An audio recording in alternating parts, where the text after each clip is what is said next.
we're not sheikhs, by the way. Yeah. We're not sheikhs, we're not ustads, we're no one. As well, I was eating like one container that I would take to work. It was enough to feed like a Somali family. And I was of gym intimidation. Yeah.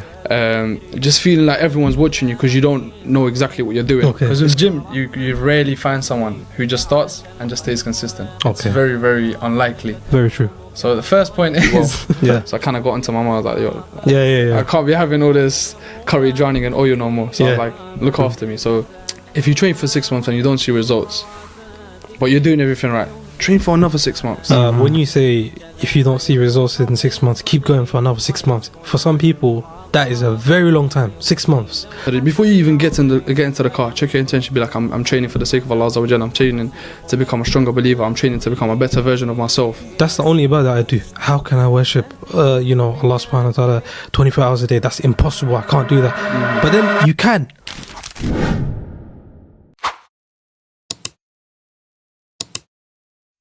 Ya Habibi, Assalamu alaikum wa rahmatullahi wa barakatuh. Before we start, tell us your name, where you're from. The people, they already know me, mashallah. Tawoos, you said my age? No. 24 years old, you didn't say my age. But tell us anyway. Tawoos, 24. I'm a personal trainer. I also work in security and I do a couple other things here and there, but that's my main thing. I've also post content revolving around the gym. And some content around Islam as well, alhamdulillah. Allahumma barik. We're going to get into it, yeah? Bismillah. Why are you so big? Why am I so big? Whoa, pause, bro.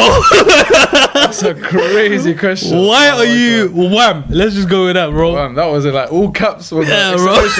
Wham. Allahu Akbar. Why am I wham? I've been training for 3 years, alhamdulillah, which I don't think is that long.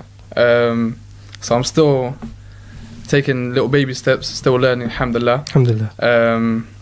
But I think it comes down to consistency, discipline, also Afghan genetics. You can never go wrong with the palau, with the chapli kebab, that stuff, it helps as well. It does its bit, alhamdulillah. But the main thing is, just staying consistent, looking after what you do in the gym as well as what you do outside of the gym. So that's in terms of your diet, your recovery, your sleep, and a couple other things as well. But that's like the foundations. MashaAllah. And what made you want to get into this? Like the weightlifting, going to the gym. What made you want to get into it? Were you always involved? Not always. Not always. This is it's a funny question because I'll say like there's about 3 different stages. Because with gym, you rarely find someone who just starts and just stays consistent. It's very, very unlikely. Very true. So the first point is, first point I started, I was like 15, 16. You know when you're in that age where you're watching 5-minute ab workouts, trying to get 6-pack abs in 10 minutes. So, 6-pack shortcuts. 6-pack shortcuts. So that was the initial stage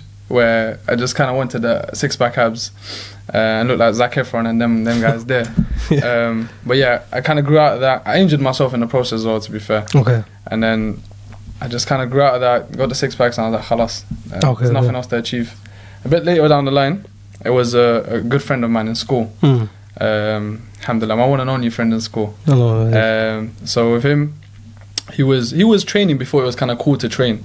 Now it's more like a trendy thing. Everyone kind of wants to be in a gym, even though half the guys don't have the discipline to. You see most guys that do want to get into the fitness thing, into the gym thing. You see it in January especially. But New Year's resolution, all that. It's out the window in February. But yeah, you see it in January anyways. So it was a friend of mine. He was quite serious about it, mashallah.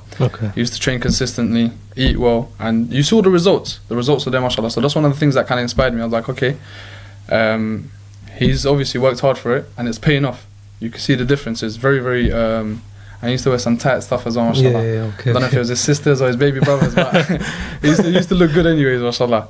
And then, so it kind of motivated me, got in the gym, but then I had to move houses. So now that I've moved houses, I'm kind of like, okay, I don't know what's going on. I'm flustered because I've never trained by myself. So now that I've moved houses, and lockdowns hit around the same time. So I'm training at home, not really seeing much results. So when you moved houses, were you two not together? Like we were training together? No, we weren't training together anymore because he wasn't as local. So I kind of had to make the decision to go into the gym by myself, which was a big decision to be fair at the time. Because a lot of people, there's a thing called gym intimidation. Okay. A lot of people experience it when they first get into the gym. So when you first get into the gym, you feel like everyone's watching you. Yeah, especially when you don't really know what you're doing, and in between sets you're on YouTube, like searching up the next exercise, the form for it. I know we've all done it. So yeah, that was kind of intimidated by the gym and training by myself. So alhamdulillah, I made the leap to join the gym, and I never looked back, bro. Alhamdulillah, from there, just stayed consistent with it. And then I was like, since I'm training anyways, I might as well eat well. Yeah. So I kind of got into my mum. I was like, yo, I can't be having all this curry drowning in oil no more. So I was like, look after me. So alhamdulillah, she started, may Allah bless and preserve her. I mean, she started like looking after my needs and just cooking up like healthier versions of what we were eating. MashaAllah. So yeah, the training, I found some consistency with it by myself, alhamdulillah. And when you're at that stage, there's no looking back. If you can train by yourself and you're comfortable in doing that, alhamdulillah, there's no looking back. You're like up there more or less in terms of consistency. And then there's the food, kind of picked up on the food, found some consistency in that. And then the recovery and everything else that came with it, kind of just building up on it. Even though I'm building up on it, I've only trained for about 3 years now, so we're still building up, but alhamdulillah, I'm at a better stage I was than I was 3 years ago. Okay, so you mentioned a few things there. Talk to me about the challenges when you first started, decided to get into, the health and weightlifting and so on and so forth. One thing you mentioned was your mum accommodated the food element of it, like your nutrients and stuff like that. Now, coming from an Asian background, that's not always the case. You know the struggles. The struggles. It's not easy. It's not easy. So it seems like some of the challenges that you faced was accommodated by your parents. What other struggles did you face? So food is obviously a big one, because the stuff that we eat, it would have like nowhere near enough protein, and way too many calories, way too much oil. So it doesn't meet any of the criteria. So alhamdulillah, I actually had a friend who was washing his curry. Because obviously we got all the flavorings and the seasonings and all the oil. So what he would do, because he didn't want to upset his mother, may Allah bless him, she would make him curry. What he would do is grab the chicken and actually wash it till all the liquid and all the oil is gone. That's mad. And he would just eat it by himself. You have to be built different to do that. Me, alhamdulillah, I didn't have to go through that struggle. MashaAllah, my parents and my mum and my sisters as well, may Allah bless them, they kind of looked after me. So I told them, I was like, obviously when I told them protein, they don't know what that means. They have no idea what that means. And I told them I want something high in protein. They don't know what I'm talking about. It doesn't make any sense to them. So I have to kind of guide them through it and talk them through it. Like, I want this. Like, I want like a chicken wrap, or I want rice and chicken. And they kind of, once they got that rice and chicken recipe, they rinsed it. It because I was like, okay, we're onto something. So yeah, just kind of had that for a while. But yeah, alhamdulillah, they accommodated. I was eating well. It's good. And then some of the other challenges, I'd say, one of the things that I faced when I first come into the gym, I talked about briefly just now, was gym intimidation. Just feeling like everyone's watching you because you don't know exactly what you're doing. It's a normal thing, and I'm sure every single person that's got into the gym has faced it. It's a very normal thing. You get into the gym, and because you don't exactly know what you're doing, you don't know about your form, even the weights, you're not lifting big weights, so you feel like all the eyes are on you, and anxiety kind of kicks in, and it can be stressful. But alhamdulillah, as you persevere, you will get through that stage. You kind of learn to experiment with your exercise, experiment with your body, and learn how things work. And you research as well. You have to gain knowledge. You have to understand what you're doing. You have to understand why you're doing what you're doing. You have to understand it. So yeah, that kind of helps with that. So yeah, the intimidation phase, I kind of just grew out of it simply by going to the gym. You're not going to get at that stage by going home and crying and sitting in the corner. It's not going to help. You have to gain the knowledge. You have to gain the confidence. And the only way you're going to do that is by researching and actually going to the gym and finding some consistency. One of the other things as well was my ego. So that was a challenge. When I went to the gym, obviously I wasn't lifting the weights that the other guys are lifting.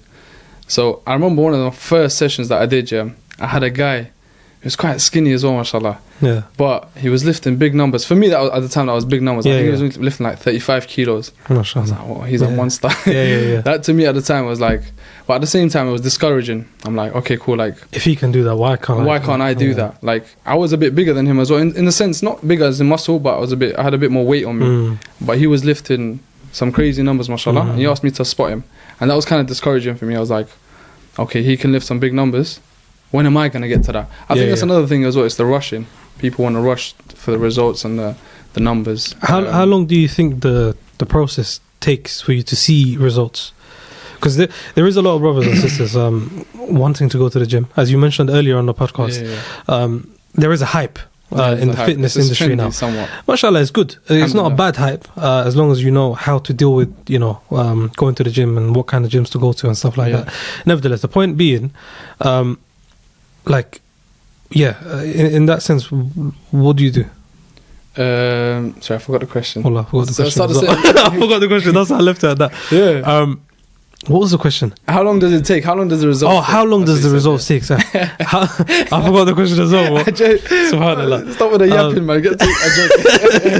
MashaAllah. How long do you normally think like it will take for you to start I can't seeing give you a results? number. I genuinely can't give you a number, but it just depends on every single person is different. Because every single person, their genetics are different, their diet is different, and everything kind of varies. So I can't put a number on it. But if you train for 6 months and you don't see results, but you're doing everything right, train for another 6 months. I see people a lot of the time, they approach me with this question. They're like, okay, I've been training for 6 months. I've been eating well and I've been training consistently. I'm not seeing results. Okay, how long have you been training? 6 months. Okay, train another 6 months. Khalas, you've been doing everything right for 6 months. Try it for another 6 months. Maybe you see the results. Yeah. If you don't see the results, then try it for another 6 months. If you're doing everything right. If you're doing everything right. Obviously, you tweak it here and there. You change things. You, like I said, knowledge. You understand what you're doing and why you're doing what you're doing, and understand how things work.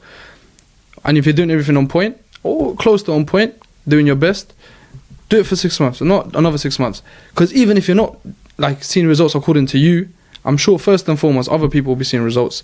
Second, it's still a healthy lifestyle. Even if you're not getting much bigger or you're not lifting crazy numbers, it's still a healthy lifestyle. It's a healthier lifestyle than to the lifestyle you had before. But it just depends. For everyone it's different. For me, alhamdulillah, my first year I made a lot of progress. And I think it's down to my consistency in the gym. I genuinely found a love for the gym that I had never had before in my life, and a love that I hadn't had for any sport. MashaAllah.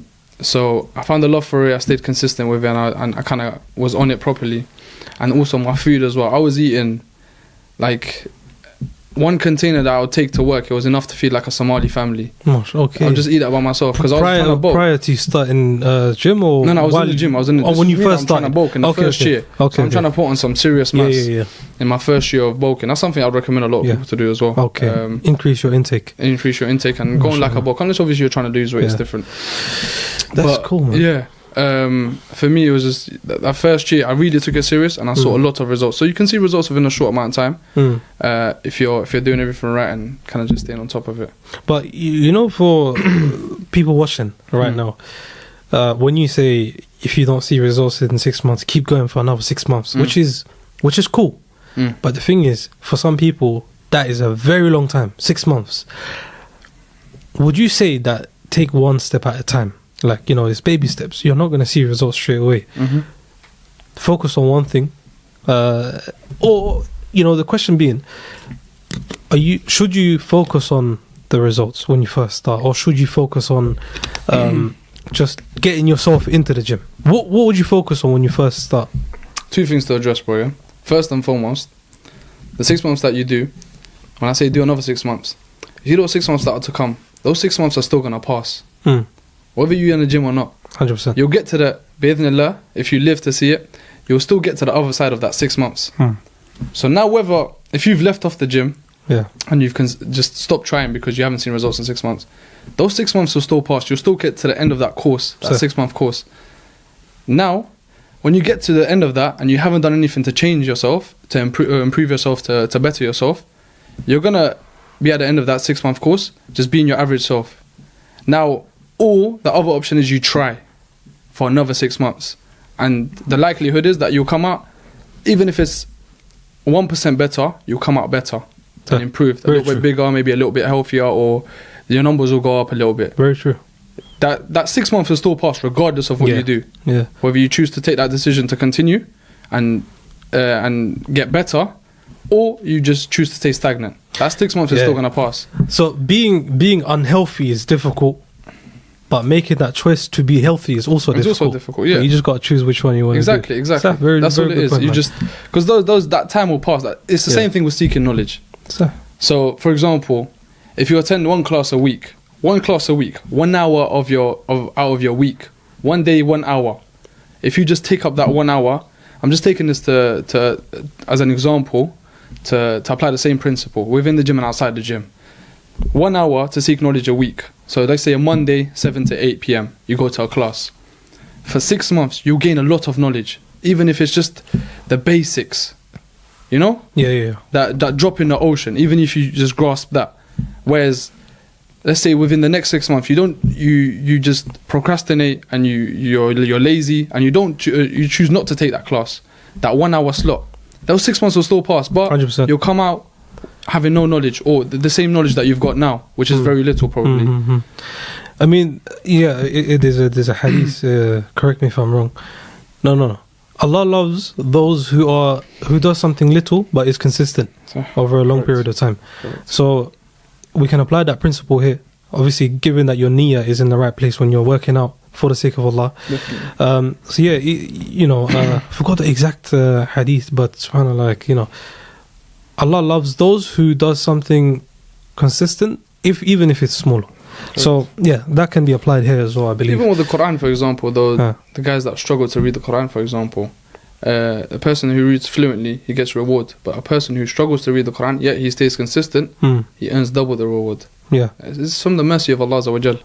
So we have to try, regardless of what it is in life. We just have to try and try our best. Khalas, that's what we can do. SubhanAllah. That's what we can do. So tell us, when you do you think it's important to have a pure intention before you start working out, or why? That's smart, because that's something I've genuinely struggled with myself as well. And there was someone that I watched consistently, mashallah, before, YouTuber called Yahya Basir. You must have heard of him as well. Yes. Ramadan, sick role model. Ramadan. So with him, one of the things that he mentioned, I'll get back into my side of things, but one of the things that he mentioned is his struggles as well. Like when he was taken off, we call it a pump cover, like a jumper. After you train for a while, you get a little bit of a pump. You take it off. Why are you taking it off? You have to check yourself.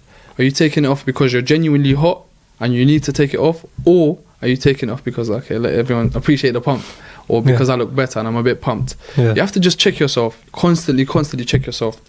It's something that I'm sure a lot of brothers that are into the gym and they've got a good physique, they struggle with.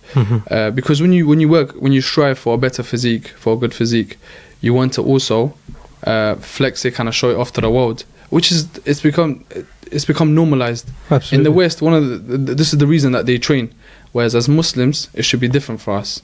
We can't train for the same reasons that the kuffar do. They train because they want to look good at the beach. We can't just get into the gym and have the same intention. We have to train because we want to be protectors of our family, of our loved ones, and also at the same time, we've all heard the hadith of the Prophet ﷺ where he tells us that the strong believer is preferred over the weak believer. Although there is khair in both.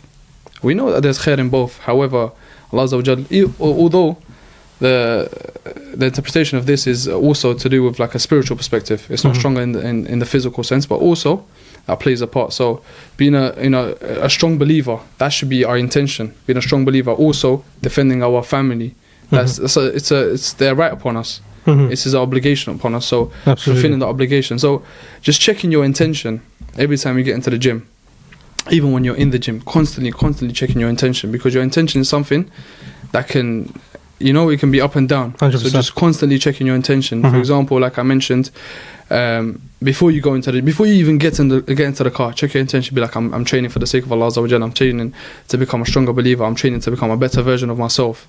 Even something like that, you're training to become a better version of myself.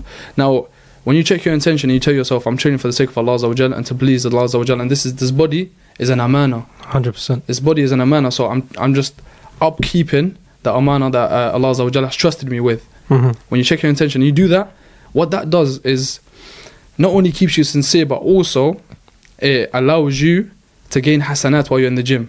So Absolutely. you're training, you're getting bigger, you're getting stronger, but also at the same time, alhamdulillah, you're earning rewards. SubhanAllah. This is the mercy of Allah Azza wa Jalla. Yeah. Anything you do, Absolutely. anything you do, for example, coming in today to do this podcast with you,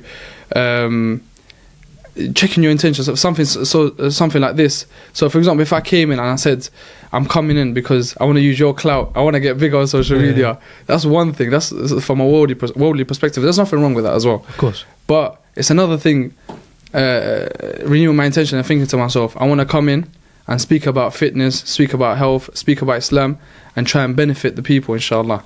Now, if even one person out of the people that watch this, like takes action and hears what I say and benefits from it, alhamdulillah, I will be rewarded for that, bi'idhnillah. Inshallah. So just checking your intention, and you can turn anything into an act of ibadah. 100%. Any little thing. And you know, when it is 100%, there are people and brothers amongst us, actually, we had a few questions before where they were like, how do you please Allah 24/7, or how do you worship Allah 24/7? Because I get where they were coming from. Yeah. They were trying to say, when you pray salah, yeah, that's the act of ibadah. When you're doing dhikr, that's the act of ibadah. But that's it. But what, And that's a very the small brothers, portion of your day. absolutely, and what they were trying to come from, especially. what they were trying to come from is like, that's the only ibadah I do. How can I worship Allah subhanahu wa ta'ala 24 hours a day? That's impossible. I can't do that. But then you can, 100%. because when you go to sleep, if you go to sleep for the sake of Allah, like, Allah, I'm going to sleep so I can energize my body, so I can wake up for Fajr, so I can do my ibadah, the day after. Yeah, like, you're worshipping Allah, you're getting reward for sleeping. For sleeping. Do you know what I mean? So, It's true. like, that's 12 hours a day. Oh, sorry, 8 hours a day, let's say. Yeah, and then you got the 2/3 of your day. You're going to work. Why are you going to work? Make your intention like you're going to work because you want to feed your family, because you want to spend for the sake of the ummah, and obviously for the sake of Allah, but for the ummah, right? So, you're right, man, 100%. Like, we can purify our intentions with whatever we do. Whatever you do. And still earn reward. Any little thing, man. Any little 100%. thing. Yeah. You renew your intention, you check yourself, it can be an act of ibadah. SubhanAllah, bro, it's true, man. So, bro, we talked about your religion and working out and the importance of health. Tell me, how do you maintain your fitness routine when it's time for Ramadan? How do you make adjustments, or do you just leave it for a while? What happens? I try and make adjustments to make it work. Sometimes it works, sometimes it doesn't. Yeah, of course. For example, I'll give you an example. I think it wasn't last year, it was a couple of years ago maybe. And I tried to, this was when I was personal training in the gym as well. So I was in the gym the whole day more or less while I was fasting. Okay. So I tried to keep my routine the same. And what you try to, the typical gym bro advice would be in Ramadan, to kind of focus on maintaining your strength, eating a good amount of calories, eating a good amount of protein, and just kind of maintaining. Whether it's your body, your calories, your strength, everything, you kind of just maintain. You try not to plateau and take a dip and get weaker. So you try and maintain. That's one of the kind of basic advices I can give in terms of Ramadan. But it's going to be different for everyone. Of course. You have to find a routine that works for you. For me, for example, a couple of years ago, like I said to you, like I was saying, I was in the gym, I was personal training, and I tried to train regularly, 5-6 days a week, like I was doing at the time, or even 4 or 5 days a week. I tried to stay consistent with that. The first 2 weeks, I was on point. I was like, alhamdulillah, this is a breeze. Yeah. Now the next 2 weeks, different story. I was getting dizzy after every set. Every set I'm doing, my head is spinning. I had to take a seat. I was like, subhanAllah, this is a bit more challenging than I thought. And I tried to stay consistent with it. I tried to persevere through it. It was very, very difficult. I struggled, and I kind of took those 2 weeks off. But alhamdulillah, it benefited me because it allowed me to have a bit more time to connect with Allah Azza wa Jalla and just focus on my ibadah, alhamdulillah. So those 2 weeks off, I took them off. Now, if you're talking about this year, alhamdulillah, I was able to stay a bit more consistent with it. Why? Because I kind of figure out my routine, playing around, experimenting and stuff. This year worked better for me. And also, the timings this year, alhamdulillah, was a bit better. Taraweeh was a bit earlier. Woke up fast a bit earlier. So that played a part as well. So I was in the gym around midnight. I get my session in, and I'll go home, have some sleep, and then time for Fajr as well. So you just have to experiment. See what works. Everyone's different. Everyone's routine is different. Everyone's work schedule is different. Everyone's the amount of time you dedicate to ibadah, the amount of time you dedicate in the gym is completely different. That's a very good point, actually. We're talking about everyone in terms of, you know, everyone's different. There will be brothers watching who are 16 plus to, let's say, 20. There'll be 20 to 30. There'll be 30 to 40, 50 plus, whatever. Why is it important for brothers of different age to go to the gym and become fit? That's a good question. I'm glad you asked, because there's a lot of people that say to me, I'm 12, I'm 15, I'm 16, should I train? 100% you should train. I don't hold back a 10-year-old from training. Yeah. Now, if I was to say anything lower than that, you might be like, I might be being a bit extreme. I might be being a little bit extreme. Yeah. But I'd advise even a 10-year-old to train.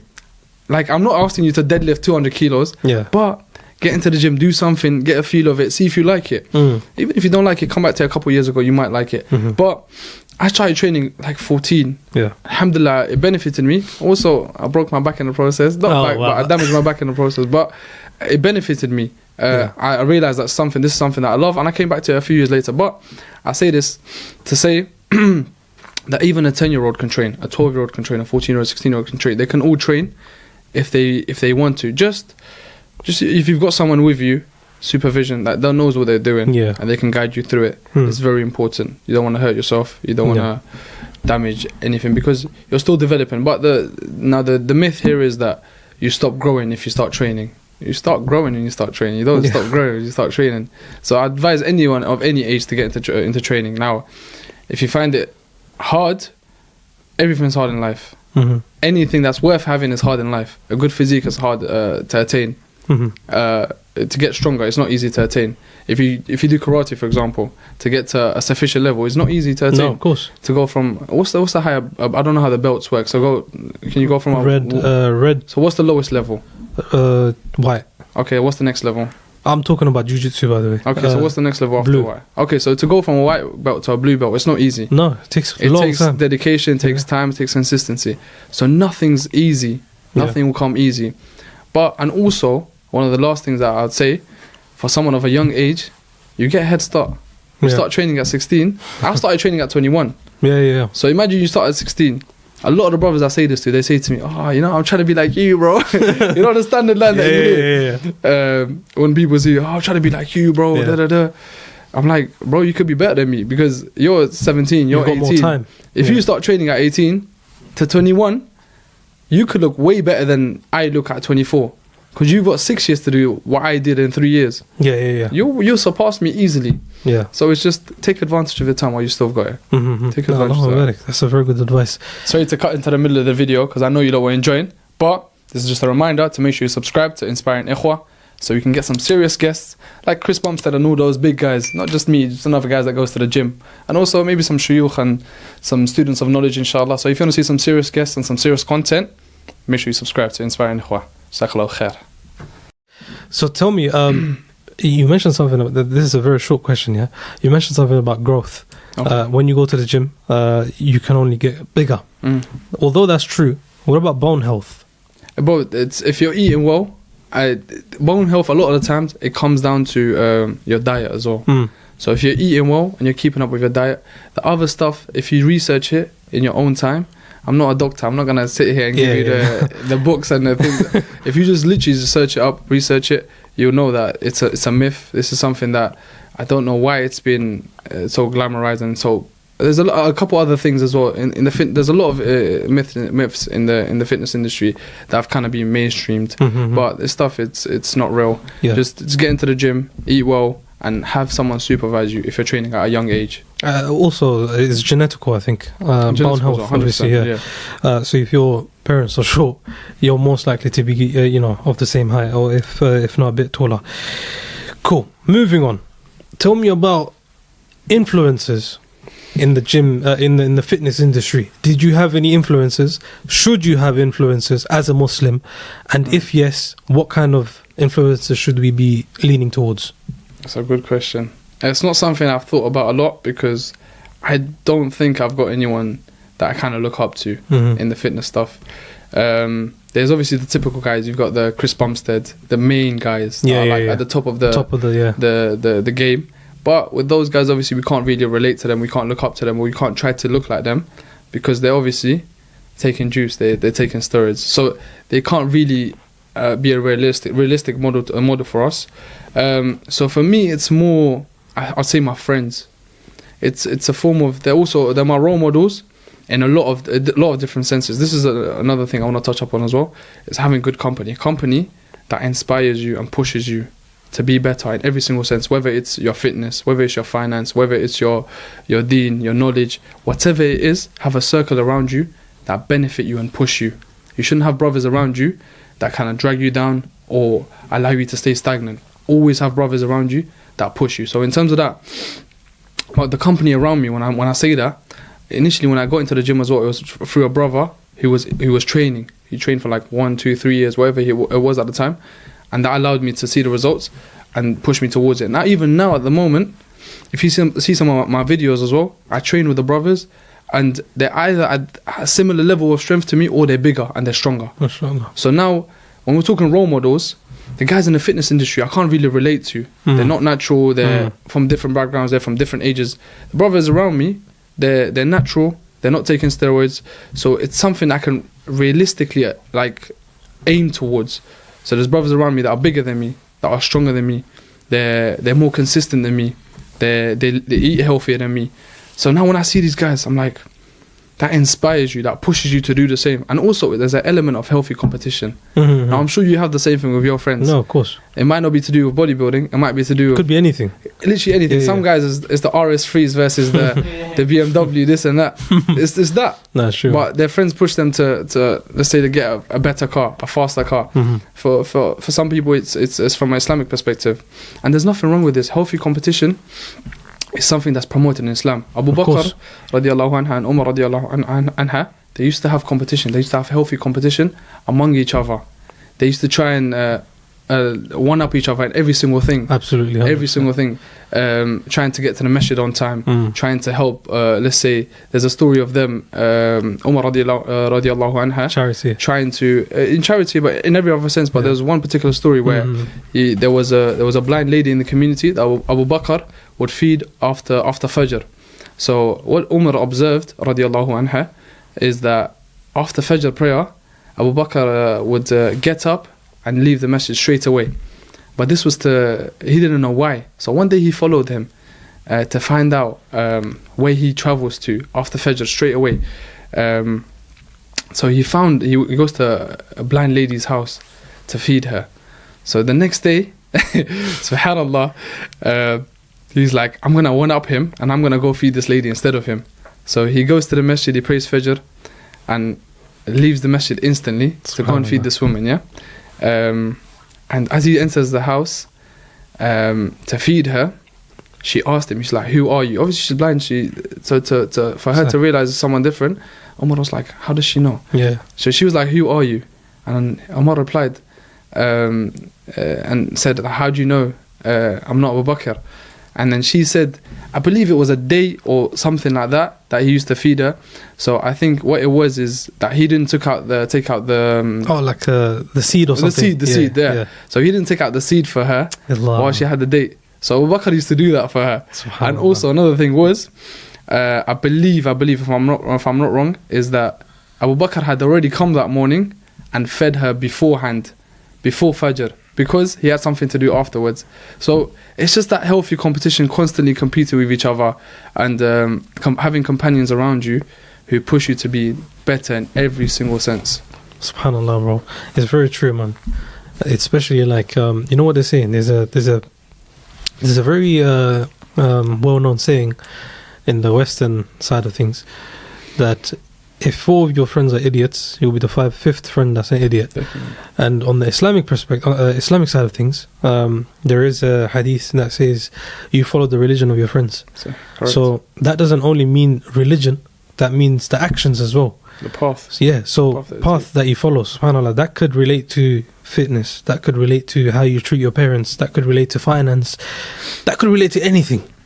So you're absolutely right, like selecting and having a portion of friends that are good for you is beneficial for everyone. One thing I want to touch upon as well before we move to the next question, because this is something that stuck with me. So, I still remember when I first heard this hadith, yeah, I was outside Kilburn Masjid, yeah, and I met a brother for the first time through Ustad Jamal. I met him for the first time, yeah, and I was introduced to him. And one of the things that I spoke to him about briefly, at the time I didn't have a lot of practicing friends around me. mm-hmm. I had literally one Bengali brother around me. Yeah, We used to travel up and down to different masajid. mashallah. So we went from one masjid, even on that particular day, I think we went from one masjid, we had a lesson, to another masjid straight after. And this is something that I spoke to the brother about, that I met for the first time. Yeah, I kind of touched up on it. I was like, I wish I had more practicing friends to go to such classes with, because if he wasn't available, yeah, I'd be very lazy and hesitant to attend the class. So one thing that he narrated to me from the Prophet sallallahu alaihi wasallam was the hadith that I'm sure we've all heard, but for those that haven't heard it, I want to narrate it because it stuck with me, and bi'idhnillah it will stick with them as well. So you can have 2 friends. You can have I'm kind of paraphrasing as well. You have a friend who's a perfume seller. yeah, You go into the shop to maybe purchase perfume. If you don't purchase perfume, maybe you try some perfume.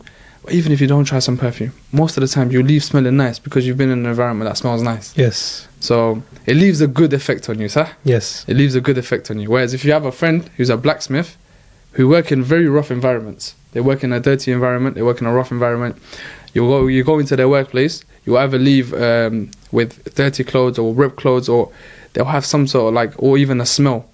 So it will be a negative effect that they leave on you. It's the same thing with companions. You have a good companion who's the example of a perfume seller. He will leave you with a better lasting effect. Whereas if you have a bad friend who can be compared to a blacksmith, he will leave you with a bad smell, with a bad taste, or something of a bad effect. So it's just very important that we're selective with who we're around. Very, very important. Wow, man, that's a very. I hear this hadith quite a few times. Yeah. In Al-Mu'mineen Central or here and there, wherever we go, and every time I hear it, man, subhanallah, it actually makes you realize the importance of having such friends, man, subhanallah. Yeah, we're gonna move on to something a bit different. Okay. But still something that influences us, and that's our parents. So. Right?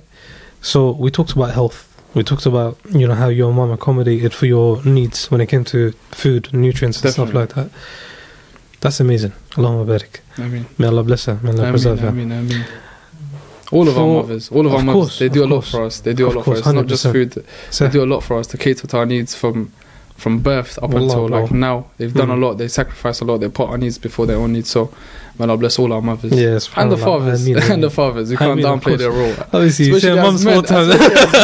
You can't downplay their roles. Yeah, no, subhanallah, bro. Let's talk about parents, yeah? Yeah. How do you think, and this may be a slightly different question to start off on, how do you think health can, benefit our parents? Okay. This is a good question, because this is something I've spoken briefly about as well through my social media. So, for example, this might be a bit extreme as well, but this is it's just a general example, just helping them out with their daily tasks. If you're someone that's overweight, you're gonna struggle with doing your daily tasks yourself. Going up the stairs, making a little journey for them, whatever it may be. If you're someone that's overweight, you're gonna struggle with those tasks yourself. So helping them out, it makes it it's like a burden upon you. Whereas it should be an honor. Any opportunity to help your parents with something, it should be an honor. It's something we should be eager to do. So, of course, it's a chance to earn easy reward and also repay them back for what they've done for us. Even though it's something we can never do. We can never do that. 100%. But we try our best in every single thing that we do. So now you're someone that's fit. It allows you to fulfill their obligations. For example, there was the Prophet ﷺ was asked, Sallallahu if I was to carry my mother on my back and do tawaf with her around my back, would I have repaid her debt on me? He said, no, this is not sufficient, anywhere near sufficient. However, just that act, for example, just as an example, would you be able to do that as a man that's overweight and unfit? You wouldn't. It will be difficult. It will be very, very difficult upon you, because even just carrying yourself is enough of a task. Yeah, of course, yeah. Whereas, especially if you're overweight. Whereas carrying your mother on your back, it's almost impossible. Yeah. So it allows you to do certain things, even if it's basics, that someone who's overweight, who's very unhealthy, will not necessarily be able to do. Yeah. Even little things, little tasks. Yeah, especially when our parents are older. Exactly, especially when they're older. They can't they're walk. in a vulnerable age, So they need someone to lean on, just like the way our parents needed, we needed our parents when we were younger. We didn't know how to walk and stuff like that. SubhanAllah, like, our life is like a cycle, bro. Yeah. Wallah, we're born naked, we're going to die naked. So, correct. We're born, like, unable to walk. For some, if they reach that long, when they're really old, they can't walk, man. And even we're born with nothing, we leave with nothing. We were exactly. We work so much for. One of a sheikh was asked. He was asked, why are people so scared of death? Yeah. Why do people fear death? You fear death, you fear death, and I fear death. We all fear death. He was like, why is it that we fear death so much? Obviously, it's the consequences of the aftermath of the akhirah that we fear, but also the fact that we do so much to build up this dunya. We put so much into it. The finances, buying a property, whether it's on mortgage, whether it's not on mortgage, buying the car, whether it's on finance, whether it's not on finance, the food that we eat, consume, the work that, getting a promotion, this and that. We do so much for this dunya. We do so much to accumulate this dunya. And then when we pass away, we leave with nothing. So it's like, you're not ready for that reality to hit you. You're like, I've worked so much to accumulate so much. 100%. Especially the guys that have more, for example, the guys that are richer. They have so much. They've accumulated so much over time, but they leave with nothing. It's a reality check. And also another thing I was going to mention is in terms of parents, like my dad, for example, may Allah preserve him. I mean, he's got a bad back. He's got a bad back. So now, dads can be a bit stubborn sometimes. So he tries not to ask for help. But sometimes I see that he needs help with certain things. And I'm able to help him, whether it's lifting something heavy, whether it's something other than that. But there's been times where obviously he can't lift something heavy and I have to lift it for him. Whereas someone who maybe isn't as fit as myself, alhamdulillah, may not be able to do that. But something simple like that, like we mentioned, when they're in a vulnerable age, when they're a bit older, they lean on you a lot more. Because with dads, especially my dad, I know he's stubborn. He doesn't like to rely on anyone, whether it's me or if it's anyone else. But they need your help. You try and help them out, and you should be able to do it. You should be able to do it. Yeah. No, that's true, man. Talk to me about how we should treat our parents. So that's one element, or just being healthy, being fit. That's something that we can help them with. That's just one element, bro. Definitely. As Muslim brothers watching, tell us how can we help them? How can we be proactive in their life, trying to make it better for them? What can we do? This is, bro, we don't have to, we're not sheikhs, by the way. We're not sheikhs, we're not ustads, we're no one.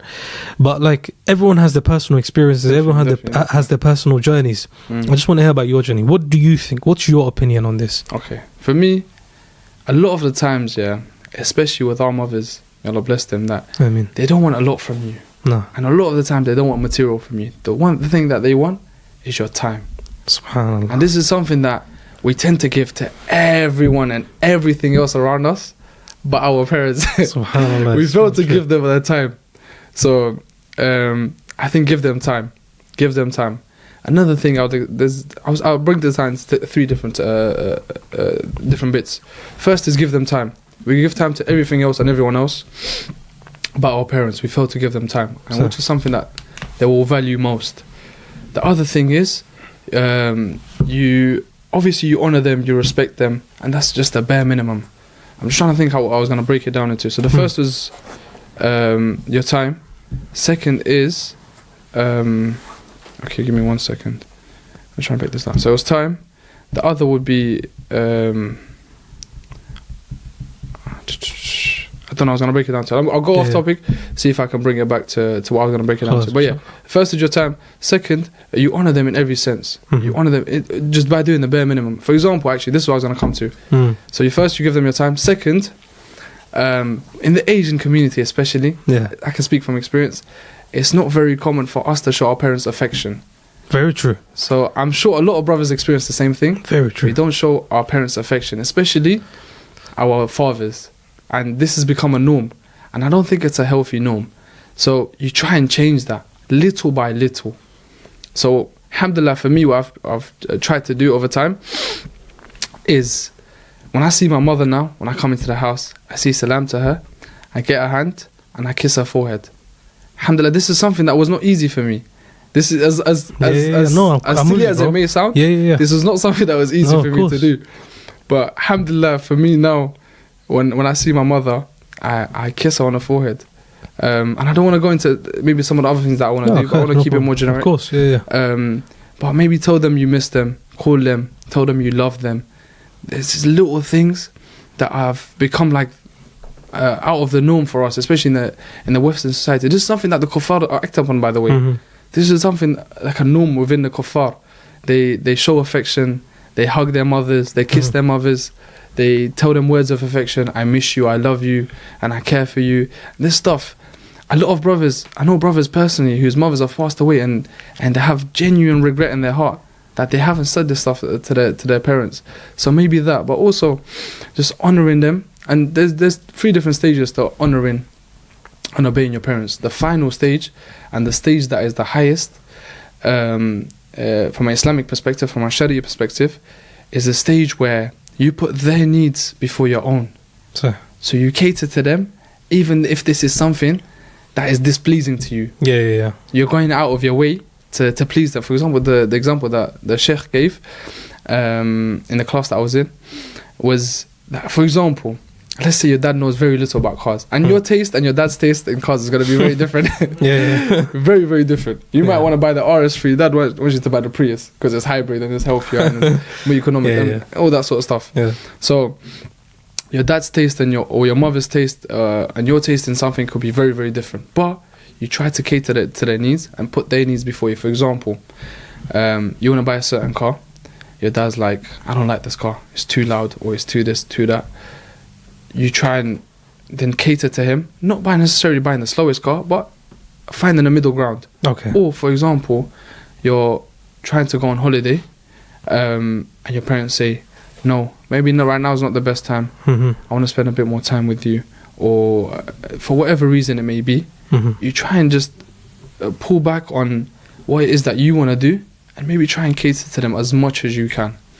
This is something that we should work on. We're going to move on to something a bit more deep, let's say, So in terms of when our parents get old, and this is a norm in the West, some people, maybe not in the Muslim community and the Asian culture, but generally speaking, most of the elderly parents, they end up in care homes.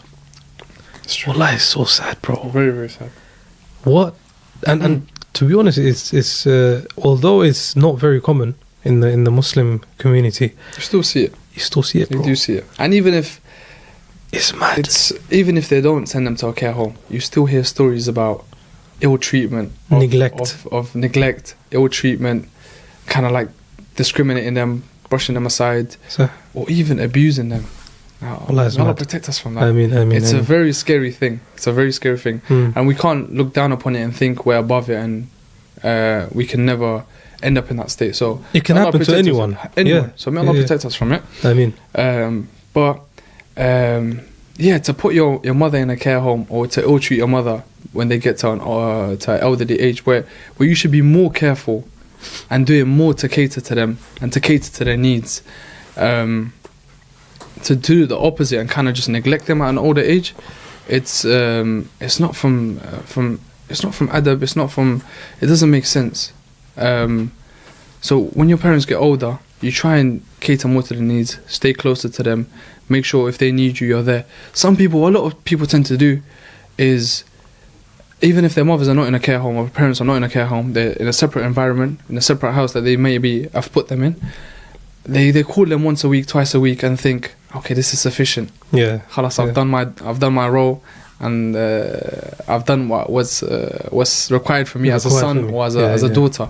Yeah. Like there's a lot more to it. Yeah. It's like you're trying to do the bare minimum and think, okay, like you're content with it. Well, that's never enough. It should be way more than that. You can never, first of all, you can never repay back what they've done for you, but you do your best and you strive to do as much as you can.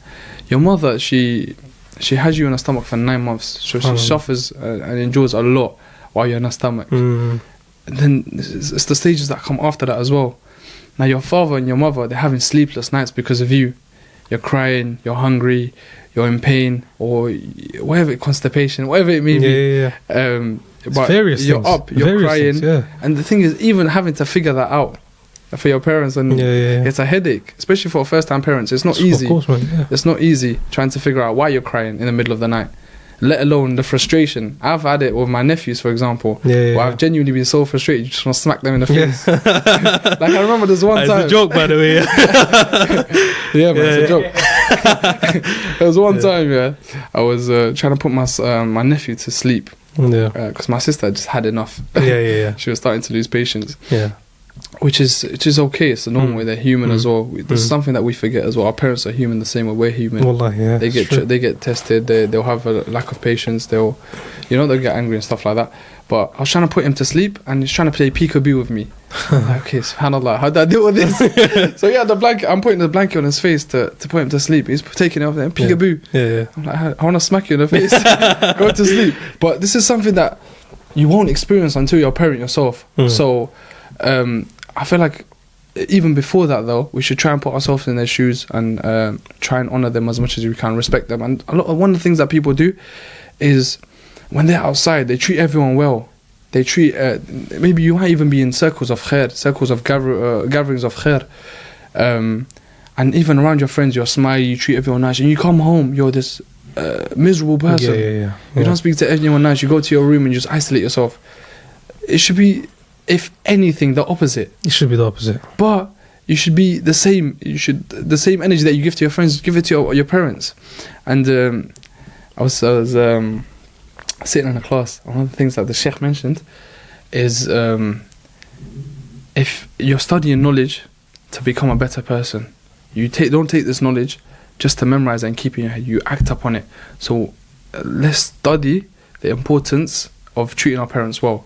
This is something that we have to do. Islam really emphasizes on it. The Sahaba have emphasized on it. So let's learn about their stories. Let's learn about how they used to treat their mothers. For example, Abu Hurairah, radiyallahu anha, his mother was a non-Muslim. So he used to constantly give da'wah to her. He used to constantly speak to her about Islam.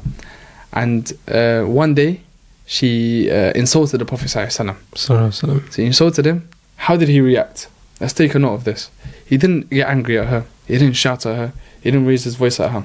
What he did instead, as a grown man, he started crying. SubhanAllah, he just started crying because out of the love that he had for the Prophet ﷺ. But at the same time, he was upholding his mother's honor. He didn't want to disrespect her. So he went to the Prophet ﷺ and he was crying. The Prophet ﷺ asked him, why are you crying? He's like, so and so happened. He narrated to him what happened. The Prophet ﷺ, this kind of goes to emphasize the character of the Prophet ﷺ at the same time as well. Instead of getting angry or getting annoyed or like trying to justify or whatever it may be, he made dua for the mother of Abu Hurairah. He said, may Allah Azza wa Jal guide the mother of Abu Hurairah. So subhanAllah, he goes home and he knocks on the door and his mother tells him to wait. So in this time she's done her ghusl and she's dressed up to cover herself to take the shahada. Subhanallah. So she's come out and taken the shahada with Abu Hurairah radiallahu anha. This is a matter of him travelling back and forth. So he's gone to the Prophet ﷺ, he's travelling home now. And she's taken that shahada within that time. So, alhamdulillah, regardless of him being tested with something from his mother's side, he stayed patient and he showed good character to her regardless. And one of the ayahs in the Quran, this is moving away from the story, one of the ayahs in the Quran, it tells us, I'm paraphrasing, it tells us that even if your parents tries to push you, try to force you into shirk, which is, we know, is the biggest sin within the fold of Islam, and it takes you out of the fold of Islam. If you die upon this sin, major shirk, you are not liable for forgiveness. You won't be forgiven. That's major shirk. It's the only deen in Islam that you won't be forgiven for if you die upon major shirk. So if your parents force you into major shirk, which is something very, very important, even then, the ayah in the Quran finishes off as you should not listen to them in that, but you should not obey them in that, but still stay respectful and still honor them in their worldly manners, in their worldly affairs. Subhanallah. So regardless of something so severe, you still treat them well. Subhanallah. Let's flip the script. Okay. So we've talked about parents. Let's talk about children. Okay. So we're at that age where, inshallah, in the next couple of years, expecting to get married. Inshallah. When we have children ourselves, sometimes I think we need to realize, like, we're going to be parents one day. How we treat them is how we're going to be treated. 100%. What goes around comes around, 100%, right? 100%. Yeah. Subhanallah. Like, wallahi, bro, everyone goes through that jahiliyyah phase when they're young, like, you know, that secondary phase, like, you're just angry at everything. I was like that, bro. Yeah. Subhanallah. But wallahi, having good friends really changes their perspective, because you see them, like, how they treat their parents. Wallahi, bro, that's one of the things that actually made me realize, like, bro, what I'm doing is wrong. And no one is actually gonna tell you you're doing wrong, because you know, your boys are not always gonna be like, yo, bro, you need to pan up, you need to do this, you need unless to you got really good friends. Unless you got really, really good friends. Good circle of friends, yes. And even then, sometimes, bro, there's that barrier, like, they don't want to cross that barrier. Subhanallah. So yeah, I think we need to keep in mind, like, bro. And another thing, you know, our parents, it's their first time as well. 100%. This is Wallah, it's their first time as well, bro. True. It's very true. It's their first time being parents. Wallah, yeah, we forget that. It's very common. 100%. First time living life. 100%. So let's talk about children. Like, again, as I said, we're at that age when we're gonna get married, inshallah. Are you married? No, I'm not married. Yeah, Habibti, mashallah. Yeah, hey, free. Comment below, comment below if you want to marry him, inshallah. May Allah make it easy for all of us. Ameen. And for everyone that's looking, inshallah. So yeah, when we have children, how would you treat them? Generally speaking, like, I'm not saying, like, how would you, fitness-wise, health-wise, just generally, how would you treat them? This is why it's so important to seek knowledge. I said it very briefly in terms of how you treat your parents. It's important that we understand the role our parents play, and we study how the Sahaba used to treat their parents. We study how the Prophets used to treat their parents, and we study their rights upon us. The same thing applies to our kids. They have certain rights upon us, and it's very important that we fulfill those rights, that we don't neglect them in anything that we do. For example, something that I can speak on from my personal experience is the treatment that we give to our parents.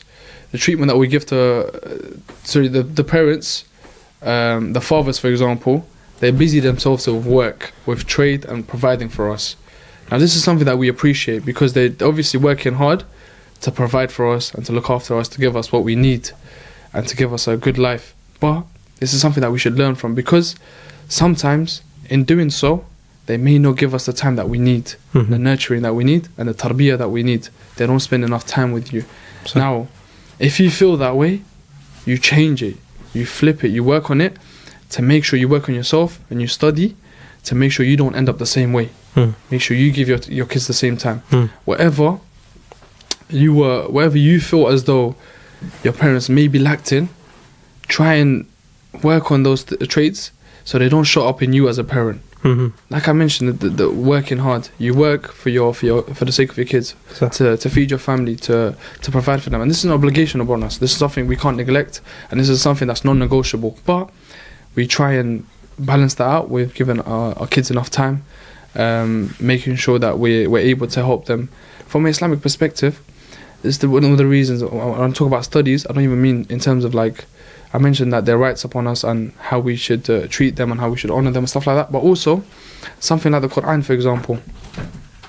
You should be the main point of your kids Quran memorization, learning, reading, whatever it may be, you should be the point of learning. It should be you that it comes from.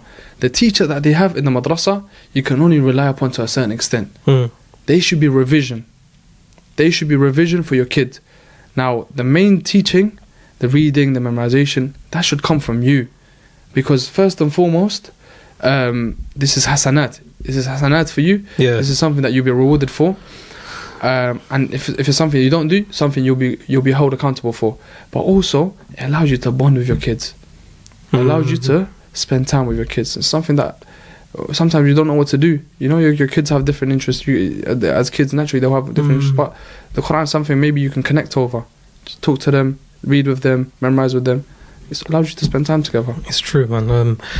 When you're a father as well, and spending money for the sake of your children, Sadaqah Jariyah, man. This is something that you're spending for your akhirah. Because essentially, whatever you teach them, whatever you spend on them, it's something that they will benefit from. Obviously, they've got a life ahead of them. Yeah. So if they continue with that ibadah, the ones that you taught them, the Quran that you taught them, recited with them, they're going to teach their children as well, inshallah. So these kind of rewards, it continues. Definitely. So you're 100% correct in that sense, bro. Listen, what we're going to do is we're going to go and have some fire questions. Yeah? So I've got some listed here. Okay, inshallah.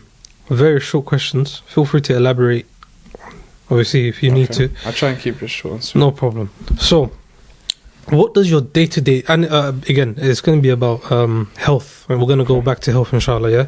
Before we end the podcast. So, what does your day-to-day diet look like? Day-to-day? I eat a lot of chicken wraps. Is it? A lot of chicken wraps. Even now, I've got 3 chicken wraps waiting for me at home. No way, mashallah. Yeah, I had a bit of pasta before I came, but a lot of chicken wraps. Eggs and chicken wraps. Because it's convenient. Eggs are easy to cook. They're cheap. I have them every morning. Chicken wraps are easy. I enjoy them. And they're also easy, convenient to carry around. For example, if I'm going to work, I can take them with me. No problem. Second question. How do you maintain and balance your physical goals with other responsibilities like family, work and worship? You can't have a fixed schedule. You train when you can. For example, tonight, I'll be training around midnight. Yesterday, I didn't train at all actually because I was busy all day. The day before, I trained at a different time. So don't stick to one specific time. Obviously, if one time works for you every single day, but be flexible with your time, be flexible with your routine, and try and squeeze it in wherever you can. MashaAllah. How do you stay motivated, with fitness? When progress comes, motivation kind of stays. When you intend to see progress, you see what it does for you, and the opposite as well. When you kind of drop off and you ease off, you start to see what happens to your body, and it's not nice. You don't enjoy it, so you get back into it. But it's the results. Okay, what do you think about picking up injuries, and how do you recover from them?